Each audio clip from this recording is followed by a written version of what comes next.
The Israeli parliament has passed a new law that seeks to punish those involved in the October 7th attack. It would also allow the death penalty for those convicted. Cameron McIntosh in the Middle East for us. And Cameron, what exactly is Israel moving to do here?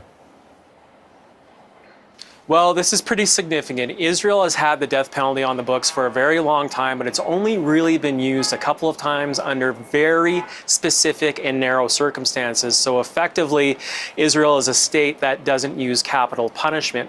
What is happening now is that the Knesset has passed a law that will allow special military tribunals to apply the death penalty in cases involving Palestinians who are accused of crimes during the October 7th attacks. Simcha Rothman is one of the government coalition members that sponsored the bill. He calls this a move towards justice. This law will bring justice. This law will create the framework to punish those who did this. This law will tell the world the story of October 7th. Now, anywhere the death penalty is going to be a controversial issue, and certainly there is opposition to it here. There are concerns being raised here.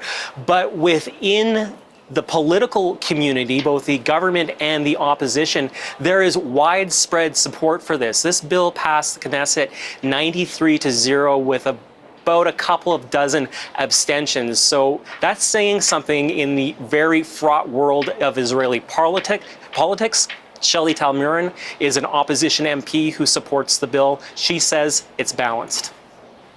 They're all in agreement, which is very unusual in this Knesset to agree between coalition and opposition. I think that this legislation is balanced. The opposition was a huge part of making this law. It was a part of the process. I think that there's the right to appeal within this legislation, and so it has enough checks and balances. Now, to be very clear, this law or these tribunals will only apply to Palestinians. They do not apply to any Israeli officials or any members of the Israeli military, despite the many accusations of misconduct against Israel and the military in its response to the October 7th attacks, which are continuing in Gaza right now. Where might these concerns go as the process moves forward? Well, talking to human rights groups, there are concerns on a number of fronts. One is that these tribunals will be live streamed, so that there is a concern that they'll basically become show trials. There's also concerns that human rights groups say they fear that evidence that was acquired under torture may be permitted in these tribunals. And then there's the whole notion of having a separate set of laws directed at a specific group of people.